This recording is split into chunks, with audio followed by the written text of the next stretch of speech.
7 दिन प्रबल छेचिब जारी हेला ऑरेंज वार्निंग। बंगोपसागर में आउ एक लघुचाप सृष्टि संभावना रही। 28 तारीख बेलू उत्तर पश्चिम बंगोपसागर और संलग्न उत्तर ओडिशा अंचल में एक घूर्णिबल सृष्टि हो पारे। परवर्ती समय में घूर्णिबल आहरी घनीभूत होबार संभावना रही। अगस्ट 29 किंबा 30 तारीख बेलू यह एक लघुचाप क्षेत्र में परिणत हो पारे। यह पूर्व राज्य में देखा पारे यार प्रभाव।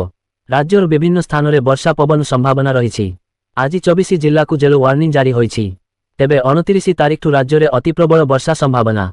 एने मयूरभंज केन्दुझर एवं अनुगुल को ऑरेंज वार्निंग जारी होईछि। 1 तारीख पर्यंत विभिन्न जिला को अति प्रबल वर्षा पाई ऑरेंज वार्निंग जारी करिछि पाणीपाग विभाग। बन्या परिस्थिति रे लोकंक सुरक्षा और त्वरित सहायता को सर्वोच्च प्राथमिकता मुख्यमंत्री।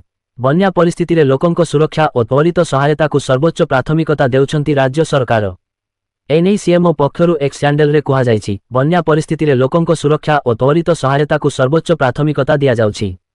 प्रभावित अंचल रे रिलीफ सामग्री खाद्य पानीय जल और आवश्यक स्वास्थ्य सेवा पहुंचाइबा उपरे गुरुत्व दिया जाउछि। स्थितिर निरंतर अनुध्यान सह आवश्यकता अनुसार त्वरित पदक्षेप निया जाउछि। एथिरे पोस्ट करा जायथिबा फोटोरे कुहा जायछि अगस्ट तारीख सकाळटा सुद्धा टी विच्छिन्न ग्राम रे पुनः जोगाजोग स्थापन करा जायछि। टी उद्धारकारी टीम नियोजित अछंती। 7-6 जनंकु डंगा जोगे स्थानांतर करा जायछि। टी रंधा खाद्य केंद्र माध्यमरे 5 लाख लोकंकु रंधा खाद्य जोगाण होईछि।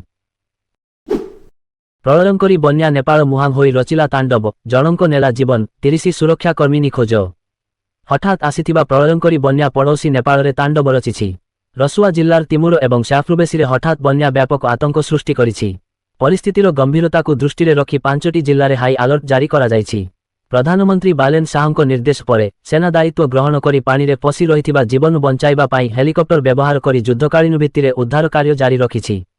एपर्यंत 16 जनंकर मृत्यु होइथिबा सूचना मिलिछि। हजारे लोक भासी जाइथिबा आशंका करा जाउछि। 300 लोक एबे भी फसी रहिछंती। 30 पुलिस कर्मचारी निखोज रहिथिबा कुहा जाउछि।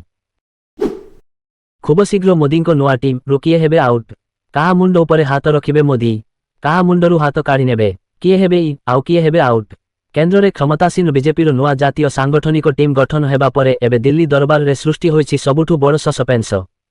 खूब शीघ्र हेबाकु जाउछि मोदी मंत्रिमंडलर मेगारी सफल। वन पर्सन वन पोजिशन नीति अनुसार अनेक हेवीवेट मंत्री गादी जीवाटा थय।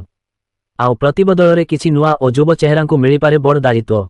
कौन रही मोदी नुआ ब्लू प्रिंट आसंतु देखिबा। दिल्ली राजनैतिक कॉरिडोर रे एबे गोटिए ही चर्चा मोदी नुआ कैबिनेट रे सामिल हेबे किए। संविधानर धारा 75 ए अनुजाई केंद्र रे प्रधानमंत्री को मिसाई सर्वाधिक 81 जन मंत्री रही पारिबे। किंतु वर्तमान केंद्र मंत्रिमंडल रे मोट 69 जन सदस्य रहिछंती। अर्थात एबे बीटी मंत्री पदवी खाली पड़िछि। अन्यपटे युव आंदोलन जोगु धर्मेंद्र प्रधान निकटरे शिक्षा मंत्री पदरु इस्तीफा देइछंती। सेहीपरि राज्यसभा कार्यकाल शेष हेबा कारणरू राष्ट्रमंत्री जॉर्ज कुरियन एवं रवनीत सिंह बिट्टू मध्य निज पद छाड़ी सारिछंती। तेणु एही खाली स्थानगुड़िकु पूरण करिबाकु जाउछंती मोदी। विशेष सूत्र अनुसार दलीय संगठन रे नुआ दायित्व पाइथिबा एवं कार्यकाल सरुथिबा मंत्रींको स्थान रे युव चेहरा तथा सहयोगी दलर नेतामानंकु सुजोग मिलिबो। राखी पूर्णिमारे मागणारे जिबे महिला 7 सहर रे मिलिबो सेवा। महिलांको निरापद और सुविधाजनक यातायात प्रति निजर प्रतिबद्धता को दृढ़ करने उद्देश्य रे कम्प्रेहेंसिव रिजियन अर्बान ट्रांसपोर्ट पक्षरु रक्षा बंधन अवसर रे 27 अगस्ट रे समस्त महिला यात्रींको पाई आमरे मागणा यात्रा सुविधा घोषणा करा जायछि। एही सुविधा भुवनेश्वर कटक पुरी राउरकेला संबलपुर ब्रह्मपुर और केन्दुझर सहर रे चलाचल करुथिबा समस्त आम बस सेवारे उपलब्ध हेबो। एही पदक्षेप द्वारा दिनकरे प्राय 1 लक्षरु ऊर्ध्व महिला यात्री उपकृत हेबे बोली आशा करा जाउछि। प्रत्येक महिला जेपरी निरापद सुविधाजनक और आर्थिक भारमुक्त भावे यात्रा करिपारिबे ताहा एही पदक्षेपर मुख्य उद्देश्य। ओडिशा सरकारक महिला सशक्तिकरण प्रति प्रतिबद्धता सह एही पदक्षेप समन्वित। विशेषकरी सुभद्रा योजना माध्यम महिलांक सामाजिक और आर्थिक सशक्तिकरण दिगरे चालिथिबा प्रयासकु एहा आहुरी सुदृढ़ करिबो। सुलभ और सहज जनपरिवहन माध्यम महिला माने निजर सामाजिक आर्थिक और पारिवारिक कार्य अधिक सुविधारे जोग देई पारिबे।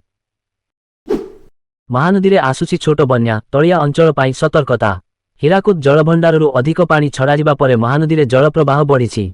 बुधवार मध्याह्न सुधा कटक निकट मुंडली देई प्राय 6 लाख पानी प्रवाहित हेउथिबा बेले संध्या सुधा यह 6-7 लाख रे पहुंचिबा आशंका रहिछि।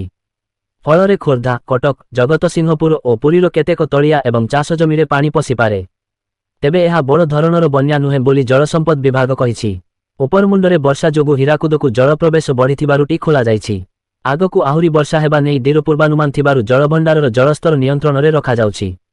ଏପଟେ କଟକ ବଡ଼ମ୍ବାର ମା ଚର୍ଚ୍ଚିକା ମନ୍ଦିର ପରିସରରେ ପାଣି ପଶିଥିବାରୁ ଦେବୀଙ୍କୁ ସୁରକ୍ଷିତ ସ୍ଥାନକୁ ସ୍ଥାନାନ୍ତର ପାଇଁ ପ୍ରସ୍ତୁତି ଚାଲିଛି।